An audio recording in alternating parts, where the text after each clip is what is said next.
Asante. Kwa majina ninaitwa Musa Njuga, mwenyekiti umoja wa madereva daladala Arusha. Ni kweli kama mlivyoona jana, changamoto ilikuwa kubwa, hususani barabara ya Njiro.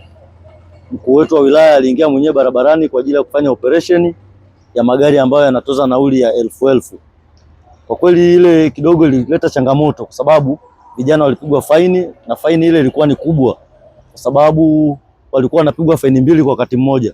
Faini ya kwanza ya kupandisha nauli ambayo ni 2,500, lakini kuna faini ya pili ya kutoa nini mnaita risiti ambayo ni 100,000. Kwa hiyo mtu mmoja alikuwa anapigwa faini ya 3,50,000 ambayo kimsingi ni kubwa sana. Ikapelekea vijana baada ya kuona faini ni nyingi wakaamua wakapaki magari, lakini hapo hapo Mheshimiwa mkuu wa wilaya kuna magari mawili ambayo aliyakamata na kuyaweka kwenye kituo cha polisi Engutoto.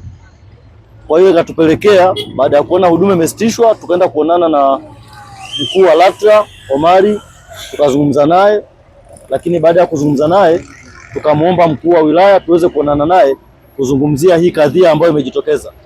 Ndio mkuu wa wilaya akatuahidi leo saa 5 kwenda kuonana naye katika ofisi yake, na leo kweli tumekucha tukaenda kuonana naye. Baada ya kuonana na mkuu wa wilaya, kulikuwa na mambo mawili ambayo tumemuomba. La kwanza, nauli mpya ianze kutumika, kwa sababu kama serikali walikuwa wanataka nauli ya 600 iendelee mpaka tarehe 1, kitu ambacho kimsingi kingeendelea kutumiza na tusingeweza kutoa huduma.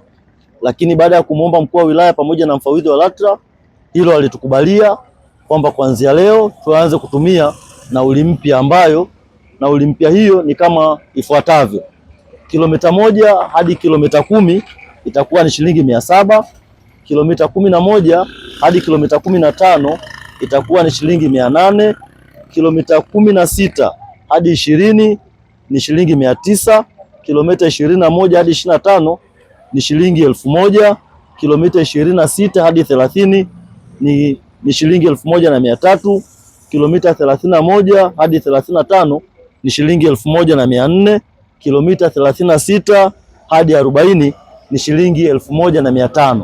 Kufikia hapo kwenye swala la nauli kwenye mji wetu, sisi itakuwa limeishia hapo, kwa sababu ndio nauli ambazo haizidi kilomita hizo. Kwa hiyo ndio nauli halisi, na tunaomba kuanzia leo madereva wetu pamoja na makondakta waanze kutoza nauli hiyo mpya, wasiongeze nauli. Lakini pia tumekubaliana nauli ya mwanafunzi ibaki 200. Kwa hiyo kwenye swala la nauli tukaishia hapo. Kuna baadhi ya hais ukitoa shilingi 1,000 hawarudishi change, lakini ukitoa shilingi 700 hawakudai pia hela nyongeza. Ni kama wizi fulani hivi ambao wamejificha kwenye hicho kitu. Nini ambacho nawaambia mwenyekiti? Kwanza ni waombe madereva, tushakubaliana na mkuu wa wilaya, tusitaki tena kurudi kwenye mgogoro huu.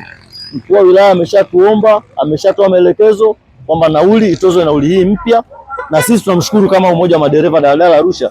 Kwa kweli tunamshukuru sana, kwa sababu kimsingi nauli hii itakiwa ianze kutumika tarehe 1 mwezi wa 5, lakini kwa mapenzi yake, kwa kuona na sisi ni vijana wake tunafanya kazi, akatukubalia kwa nauli hii. Kwa hiyo tusirudi tena kwenye mgogoro. Ni waombe madereva, ni waombe makondakta watoze nauli halali ambayo tumekubaliana. Kinyume na hapo tutashindwa kuwasaidia, kwa sababu kashatuambia ikitokea mtu ametoza 1,000 na akamkamata, atakamata gari pamoja na dereva, atamweka roka hapo. Sasa hatutaki tufike huko kwenye kwenda kuomba tena. Tunaomba kuanzia leo watoze nauli hiyo halali.